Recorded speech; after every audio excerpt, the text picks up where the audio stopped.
Bom dia, galerinha. Continuando nossos estudos a respeito de sequências numéricas, tá? Mais precisamente a respeito de progressão geométrica, certo? Veremos aqui resolução e comentários sobre questões de vestibulares e Enem, tá? Temos aqui duas questões do Enem, questões recentes, tá? 2016 e 2018, certo? E aí a gente começa a ver um pouco da aplicação dos conceitos envolvidos aqui. A primeira questão é uma questão que trata a respeito da soma de uma progressão, seja uma progressão geométrica finita ou uma progressão geométrica infinita. A primeira questão é uma progressão geométrica infinita. A gente percebe que para somar uma progressão geométrica infinita, a gente lembra que é necessário assim, que para a gente usar a expressão da soma de uma progressão geométrica infinita, é necessário que a sua razão esteja entre menos 1 e 1. Claro, com exceção do zero.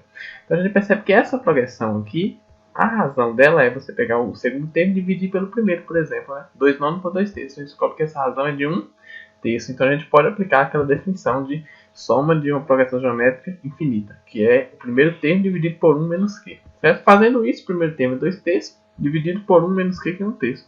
Tira uma MC aqui, fica 3 menos 1 sobre 3. Realiza as operações, fica 2 terços dividido por 2 terços, que é 1. Então, você percebe que se você somar, pensando aqui, entendendo ao infinito, os infinitos termos dessa progressão geométrica aqui, o resultado de sua soma tende a 1. Então, a gente diz que a soma desses elementos resulta 1. Tá?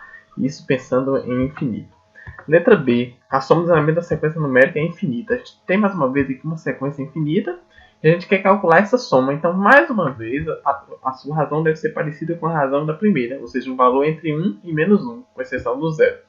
E realmente, se você for olhar aqui, ó, 3, 0,9, 0,09, você percebe que a sua razão é quanto? Você pegar um termo e dividir pelo anterior, não é isso? Ou seja, 0,9, por exemplo, dividido por 3, você descobre que é 0,3. Então, satisfaz. Aplicando a mesma propriedade, que a mesma expressão, você descobre que a sua soma olha, A1 é 3, 1 menos a razão, que é 0,3, ficou 3 dividido por 0,7. Converti a representação para a fração, fracionária, né? É decimal aqui, 7 décimos, 3 dividido por 7 décimos, então multiplica, conserva a primeira, multiplica pelo inverso da segunda, né? 3 vezes 10, 30, 1 que não aparece vezes 7, 7, então 30 sétimos, tá? É a soma dessa sequência numérica aqui infinita, tende para 37 sétimos. Dos 6 primeiros termos dessa sequência aqui, como essa, nesse caso, ser uma soma finita, só são os 6 primeiros termos, a gente pode aplicar a expressão de soma de uma PG finita, né? Só que, como são só 6 termos, talvez até mais fácil você construir essa sequência, ó, escrever esses 6 primeiros termos. Você vai ter que a razão que é 3, está multiplicando por 3, não é isso?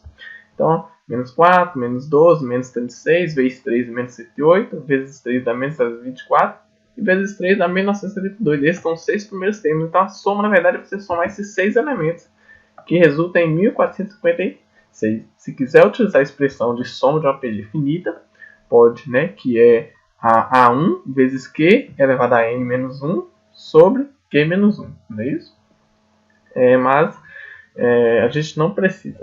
Vejamos, pessoal, essa questão 2 comenta a respeito de duas espécies de bactérias, em que uma delas se divide ao meio a cada 20 minutos e outra a cada 30 minutos, né?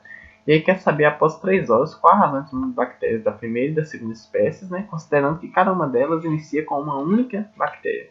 Então, se você for começar a pensar em PG, o termo inicial vai ser 1 para cada uma dessas espécies, né?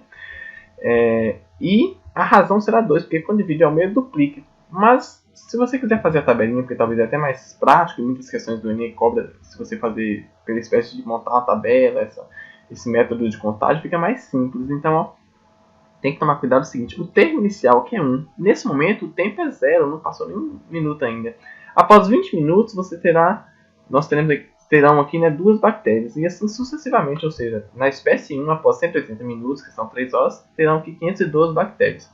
Mesma coisa para a segunda espécie. No tempo 0, uma bactéria. Após 30 minutos, 2 bactérias, porque essa aqui duplica, divide ao meio, né, duplica a cada 30 minutos.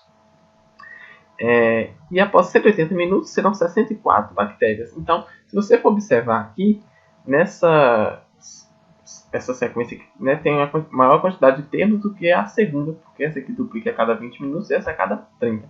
Então, a razão entre o número de bactérias da primeira e da segunda espécie, após 180 minutos, ou seja, 3 horas, será 512 dividido por 64. Né? A razão entre duas grandezas, ou seja, 8.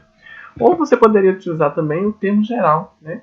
Só que nesse caso tem que lembrar que o termo inicial que vai ser considerado como A0, né? Porque não passou nenhum minuto ainda. Então, ó, a n é igual a 0 vezes q elevado a n menos 0. Na verdade fica n. Porque geralmente a gente costuma usar 1 aqui, né? A1 vezes q elevado a n menos 1. Nesse caso é o A0, tá? Então, bactéria da primeira espécie será o termo A9, né? Nós temos aqui, ó, 3, 6, 9, 10 termos, mas lembrando que esse inicial é o A0. Então, A0, A1, A2, A3, A4, A5, A6, A7, A8, A9. Ou seja, 180 minutos dividido por 20 a 20, teremos 9 termos. Então, o termo inicial A0, que é 1, vezes 2 elevado a 9. Dá 512, mesma coisa daqui. E a segunda espécie, né? A6, que serão de 30 em 30 minutos. Então, 180 dividido por 30 dá 6. É o termo inicial, que é 1, né? Vezes 2 elevado a 6, que dá 64. Aí você dividiria 512 por 64, que resulta em 8, correto? A terceira questão é uma questão muito interessante, né? E a gente, o OBMAP fora muito nesse modelo de questão, o Enem também. E para que tem uma sequência de figuras aqui, cada quadrado aqui, né, tem 1 centímetro quadrado de área. Ou seja, 4 quadradinhos desse aqui. E se as figuras continuarem evoluindo no mesmo padrão encontrado, a área da figura 20 terá valor n. Então aí tem as opções. Observe. Você já começa a analisar aqui qual é o padrão dessa sequência. Vamos ver se é uma PA. Na primeira figura tem 1, né, um quadrado de área. Na segunda figura temos 3. Na terceira figura temos aqui 7. Então, 1 para 3 aumenta 2. 3 para 7 aumenta 4. Então, não é uma PA de primeira ordem. Também não é uma PG porque 1 para 3 multiplica por 3. 3 para 7 não multiplica por 3. Então, a razão aqui não é considerada nenhuma PA nem uma PG de primeira ordem. Né? Mas se você for observar, olha o que nós vemos aqui. A figura 1 tem um quadrado de área. Na figura 2, nós temos 1 mais 2. Ó, 1 mais 2 quadrados de área. Né? Então, temos 3 centímetros quadrados de área. Na figura 3, nós temos ó, esses 3 anteriores somada com 4. Então, 1 mais 2 mais 4. Na figura 4, nós temos a anterior somada com 8. Ou seja, 1 mais 2 mais 4 mais 8. Ou seja, você percebe que cada figura você está pegando, né, os termos de uma progressão geométrica, né, e adicionando ao próximo membro. Melhor dizendo. A figura 2, nós temos aqui ó, a soma dos dois primeiros elementos de uma progressão geométrica de razão 2, 1 e 2. A figura 3, nós temos a soma dos três elementos de uma progressão geométrica, ou seja, 1 mais 2 mais 4. Em que essa progressão, o termo inicial é 1 e a razão é 2. Na figura 4, nós temos a soma dos 4 primeiros termos de uma progressão geométrica. Ou seja, 1 mais 2 mais 4 mais 8. Essa progressão é a mesma. Termo inicial 1, razão 2. A figura 5 seria 1 mais 2 mais 4 mais 8 mais 16. É a soma dos termos de uma progressão geométrica de razão 2. Então você pode pensar o seguinte, ó. Posso utilizar essa expressão aqui da soma de uma progressão geométrica, mas eu quero descobrir da figura 20, ou seja, terão aqui, né, 20, a soma de 20 termos. Um exemplo, só para a gente testar. Na figura 4 aqui, o que a gente fez, né? O termo inicial, que é 1 dessa sequência, que é o termo, de cada elemento dela, o termo inicial é 1, a razão é 2, porque está multiplicando por 2, é 1, 2, 4, 1, 2, 4, 8. Então, a soma da figura 4 seria 1 vezes q elevado a n menos 1 sobre q menos 1. Resolvendo isso aqui, passar para vocês, coloque a soma da figura 4 daria 15, e você pode testar aqui que realmente são 15 centímetros quadrados. É só somar cada quadradinho aqui, não é isso?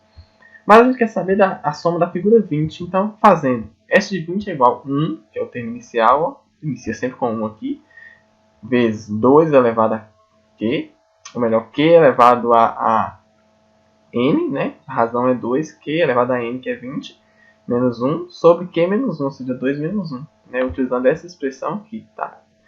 Então, resolvendo passo a passo, ó, 2 elevado a 20 menos 1 dividido por 1, continua 2 elevado a 20 menos 1, quando multiplica por 1 também continua. Então, a resposta é semelhante a isso aqui, 2 elevado a 20 menos 1. Mas não temos essa opção, então vamos continuar. Temos que resolver 2 elevado a 20ª potência. Para você fazer isso aqui, você vai ter que usar algum critério aí, porque para você fazer 2 multiplicado 20 vezes é um pouco trabalhoso, né? Nenhuma calculadora talvez consiga fazer isso, a depender de que tipo de calculadora que é. Então, assim, observe que a gente já sabe que 2 elevado a décima potência é 1024. Que até 2 elevado a 10 dá para saber, a gente já conhece muito isso aqui, dá para fazer também, né? Aí, pessoal, se 2 elevado a 10 é 1024, você pode pegar esse 2 elevado a 20 pela propriedade de potência, multiplicação de potência na base, tá? 2 elevado a 20 é correspondente a 2 elevado a 10 vezes 2 elevado a 10. Você conserva a base e soma os expoentes, né? Menos 1. Então, você conclui o seguinte, ó. Esse número aqui é maior do que 100 mil. Por que é maior que 100 mil? Porque se 2 elevado a 10 é 1024, então 1024 vezes 1024 é maior do que 100 vezes 1000, porque 100 mil é 100 vezes 1000. Observe que 1024 é maior que 100 e 1024 é maior que 1000. Então 1024 vezes 1024 é maior do que 100 mil, 100 vezes 1000. O menos 1 aqui não vai interferir, né? Então 1024 vezes 1024 menos 1 acaba sendo maior do que... na verdade, maior do que 100 vezes 1000, ou seja, 100 mil. Então letra E, o valor da área da figura 20 é maior do que 100 mil, correto? Utilizando esse critério aqui de análise, certo? Então letra E é nossa solução. Questão 4. Vamos empilhar 5 caixas em ordem crescente de altura. A primeira tem 1 metro de altura, cada caixa seguinte tem um triplo da altura da caixa anterior, né? A altura dessa pilha de caixas será. Observe que nós temos o seguinte, pessoal. A primeira caixa tem 1 metro de altura. A segunda caixa, pessoal, tem 3 metros de altura, que é o triplo. Então você já começa a perceber que é uma progressão geométrica de razão 3 e termo inicial 1, né? A quarta caixa terá 27 metros de altura. A quinta caixa 81 metros de altura. Quando você empilhar essas caixas aqui, fala em ordem crescente, mas se fosse em ordem decrescente também não ia ter muita diferença aqui na imagem, não, tá? Então, quando você empilha essa caixa, você quer saber assim, qual é a altura dessa pilha aqui de caixas, a altura total, é nada mais nada menos que você somar essas alturas aqui, né? Muito simples, então a altura será 1 mais 3, que é a segunda caixa, mais 9, mais 27, mais 21, ou seja, 121. Se você quiser utilizar o termo geral, né, o termo da soma de uma progressão geométrica finita, poderia também, ó, em que o termo A1 é o valor da primeira caixa, que é 1, a razão é 3, porque é o triplo, né? E o número de caixas é 5. Substituindo aqui nessa expressão, você descobre que serão 121 metros de altura dessa pilha aqui, correto? Como eu já disse, várias questões do Enem, quando cobra PA e PG, às vezes é mais prático você fazer construindo sua resolução independente de uma expressão, tá? Claro que você tem que conhecer essa expressão que facilita, tá? E já é provada aí também. Questão 5. Aí está uma questão do Enem, né? Em que fala que alguns modelos de rádio são protegidos por um código de segurança, e aí quando a pessoa vai testar esse código de segurança, lá que é uma senha, uma espécie de senha na verdade, no primeiro caso de erro na digitação, a pessoa deve esperar 60 segundos para digitar novamente um outro código, tá? E ela demora 20 segundos para digitar cada código, tá? Então ele fala bem assim, suponha que uma pessoa tenha acertado, quer ver... Suponha que...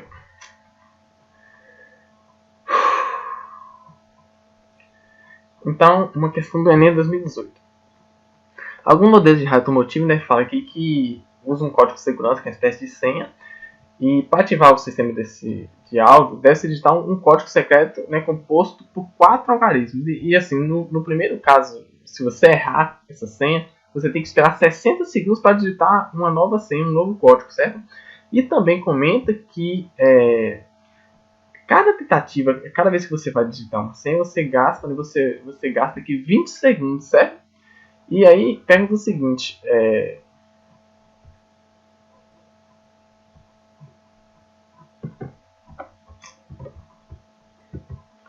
então, aqui uma questão do Enem, como eu já havia comentado, né, essa é recente, de 2018, em que fala que para ativar o sistema de alguns modelos de rádios automotivos, né, precisa de uma senha, de um código de segurança, né? E aí, esse código de segurança, se você errar, quando você digitar, se você errar essa senha, você precisa esperar 60 segundos para digitar um novo código. E em cada vez que você digita o código, você gasta 20 segundos. Uma pessoa, ela conseguiu acertar somente na quarta tentativa e quer saber qual foi o tempo que ela gastou do momento que ela iniciou a digitar os códigos até o momento que ela acertou, correto? Aí você pode pensar assim, ó, como eu já disse, às vezes no Enem é mais fácil você construir dessa maneira, Observe. Na primeira tentativa, a pessoa gastou aqui 20 segundos, certo? 20 segundos que é o tempo que ela gastou para digitar a senha. Porém, ela errou. Então, ela teve que aguardar, ó, tem um tempo de espera aqui de 60 segundos. Na segunda tentativa, ela gastou mais 20 segundos, né?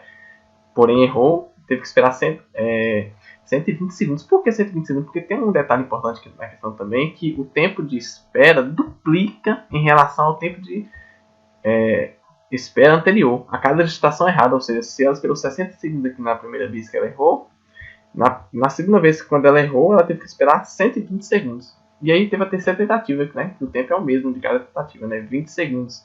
Errou, então teve que esperar aqui 240 segundos, que é o dobro do anterior. E aí ela acertou na quarta tentativa, que no entanto ela gastou 20 segundos. Então, o tempo gasto por essa pessoa é o somatório, né, desses tempos aqui, ó, desses parciais, correto? Então, o tempo total que ela gastou foi, somando isso aqui tudo, 500 segundos. Se fosse uma pergunta questionando aqui em minutos, você iria dividir por 60 e pegar o resto. Então, ó, daria completos aqui 8 minutos, né, e 20 segundos, certo?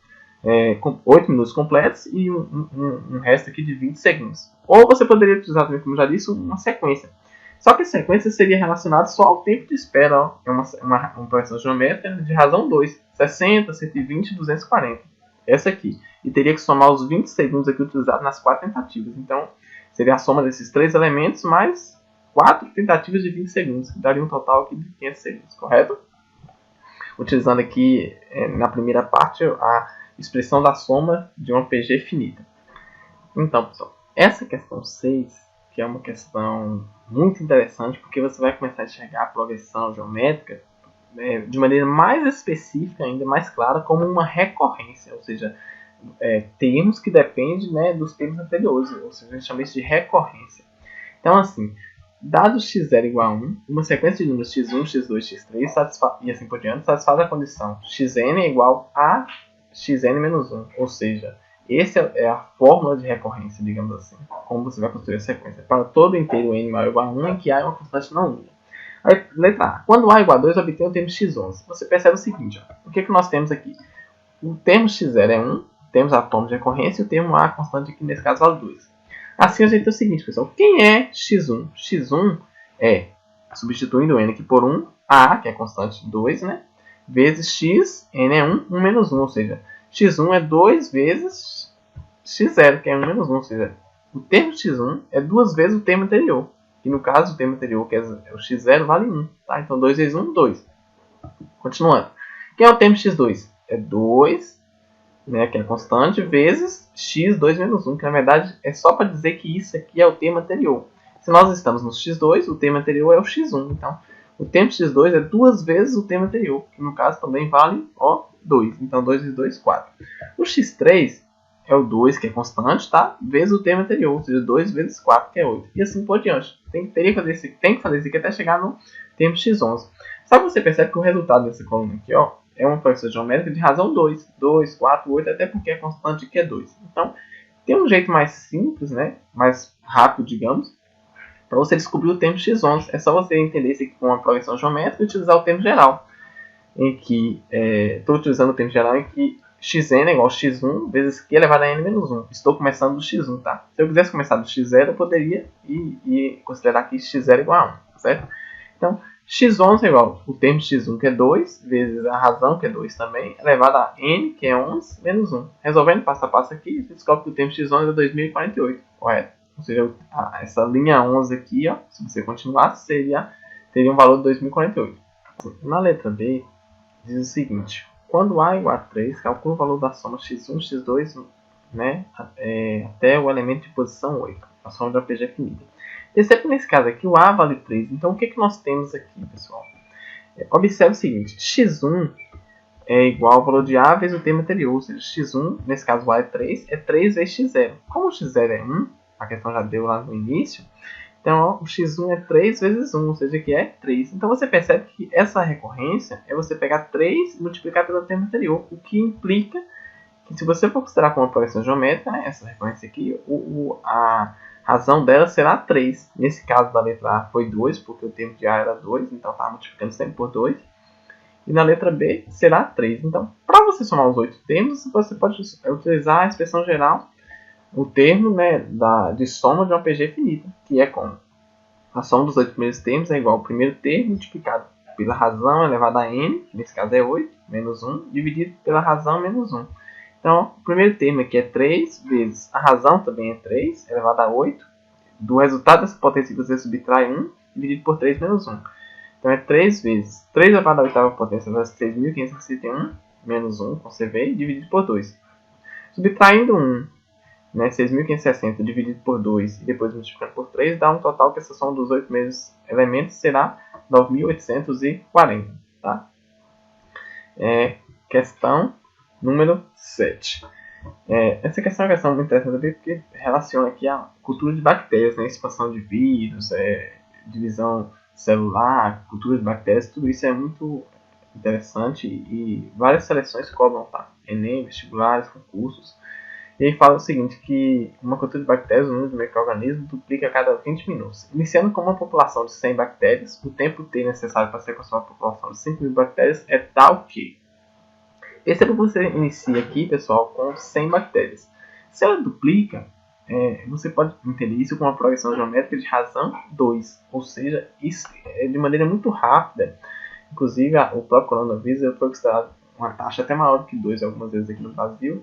Quer dizer que em um pequeno intervalo de tempo, o número de bactérias, o número de... dependendo do que você estiver tratando, cresce muito rápido. Então, assim, dá para você construir uma tabela aqui, talvez seja até mais prático do que você pensar em relacionar, né, substituir na expressão do termo geral de uma progressão geométrica. Então, vamos pensar assim. Observe o seguinte. Quantidade de bactérias e relacionar isso com o tempo em minutos. No momento inicial, ou seja, no tempo zero, você tinha aqui uma quantidade de 100 bactérias, correto? Após 20 minutos, você tem aqui um total de 200 bactérias. Após 40 minutos, você tem um total de 400 bactérias. Após 60 minutos, né, aumenta de 20 em 20, e o número de bactérias dobra. Então, 800 bactérias. Após 80 minutos, 1.600 bactérias. O foco é descobrir o intervalo de tempo aqui necessário para atingir 5.000 bactérias. Então, após 100 minutos, você tem 3.200 bactérias. Após 120 minutos, 6.400, ou seja, já passou, já ultrapassou um total de 5.000 bactérias. O que você entende é o seguinte, que o 5.000 bactérias está entre 100 minutos e 120 minutos, mas convertendo isso para horas, já que nossa alternativa também está sendo dada em horas, então 100 minutos corresponde a 1 hora e 40 minutos. 120 minutos corresponde, né, a 2 horas. Então, assim, 5.000 bactérias foi atingida entre 1 hora e 40 minutos e 2 horas, porque está entre 3.200 bactérias e 6.400 bactérias, que foram, respectivamente, em 100 minutos e 120 minutos. Então, o número de 5.000 bactérias, o tempo necessário aqui foi entre 1 hora e 40 minutos e 2 horas, ou seja, o tempo tem que ser maior do que 1 hora e 40 minutos e menor do que 2 horas. Letra B, correto? Questão 8. Essa é uma questão do Enem de 2016 e muito interessante.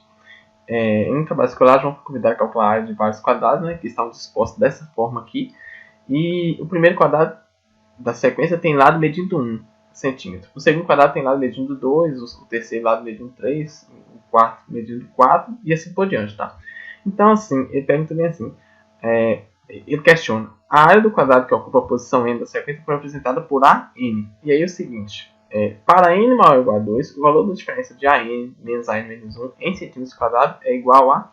Ele quer saber assim, qual é a expressão dessas alternativas aqui que representa a diferença da área de um quadrado, né, para a área do quadrado anterior, ou seja, o quadrado AN menos o AN menos 1. Por exemplo, se você pegar o quadrado da posição 4 aqui, a área dele aqui será 16, porque 4 vezes 4 é 16. O anterior a ele, a área será 9, porque 3 vezes 3 é 9. Então, nesse caso, a diferença do quadrado de posição 4 para o quadrado de posição 3 será 16 menos 9, não é isso? 7. Quando você for olhar do terceiro para o segundo, será 9 menos 4, porque a área desse aqui é 4. Então, 9 menos 4, 5. E assim por diante. Ele quer saber qual é um termo desses aqui que representa essa diferença. Muito simples, né? Quando ele coloca n, é porque ele não quer pegar um exemplo como eu fiz, ele quer representar todos os casos. Então você pode pensar assim, ó. A área do quadrado de posição n, a n, né, menos a área quadrada de posição n menos 1 é igual. Quem é o quadrado de posição n? Qual é a área dele? É n ao quadrado. É porque cada quadrado aqui é só você pegar o valor da posição e elevar ao quadrado. Porque, por exemplo, o quadrado de posição 4, o lado mede 4. O quadrado de posição 5, o lado mede 5. E assim por diante. Ou seja, a posição dele é igual ao valor da sua aresta. Tá? Então, o quadrado de posição n, o quadrado da n, a área dele é n ao quadrado. O quadrado de posição n menos 1, a área dele é n menos 1 ao quadrado. Então, n ao quadrado menos n menos 1 ao quadrado, já que é para calcular a diferença, é o seguinte, n ao quadrado menos, desenvolve esse produto notável aqui, né? Quadrado da diferença. Então, quadrado primeiro menos 2 vezes o primeiro pelo segundo, mais quadrado do segundo. Então, fica n ao quadrado menos 2n mais 1. Então, n ao quadrado é aplicar a distributiva aqui, né? Para o menos, ficou menos n ao quadrado mais 2n menos 1. Simplificando o n ao quadrado, ficou 2n menos 1, que é a alternativa. Então, 2n menos 1 representa a diferença de um quadrado para o anterior em todos os casos. É só você pegar o 2 vezes o valor de n menos 1. Tá? Só que a gente pode aprofundar muito aqui. Observe, pessoal. A gente pode entender isso aqui como um outro tipo de progressão aritmética. Perceba, se você construir essa sequência aqui relacionada ao lado de cada, ou melhor, a área de cada quadrado. Isso aqui, gente, o primeiro quadrado da área é 1, o segundo é 4, o terceiro é 9, 16, 25, 36 e assim por diante. É só pegar o valor de n e levar ao quadrado. Se você for observar aqui, essa sequência de primeira ordem, ela não é nenhuma PA, nenhuma PG. Tá? 1, 4, 9, 16, 25, 26. No entanto, pessoal, se você for trabalhar, já que fala de discriminante, que é justamente que a gente chama a atenção para isso, pessoal, ele tem esse tipo de conceito, observe. Claro que isso aqui não é necessário, pode fazer desse jeito aqui, tá? Mas vamos aprofundar. Observe. Se você for construir uma outra sequência que chama de sequência B, em que essa sequência B é dada pela diferença entre dois termos da sequência A, ou seja, esse discriminante delta que significa diferença de AN, ou seja, o termo menos 1, o termo AN menos o termo AN menos 1, como a questão já sugeriu, tá? Por exemplo, 4 menos 1, 3. 9 menos 4, 5. 16 menos 9, 7. 25 menos 16, 9. 36 menos 25, 11. E assim por diante, você pode dizer o seguinte, que essa sequência aqui, ela forma uma progressão geométrica, ou melhor, desculpa, uma progressão aritmética. 3 mais 2, 5, mais 2, 7, mais 2, 9. O que isso quer dizer?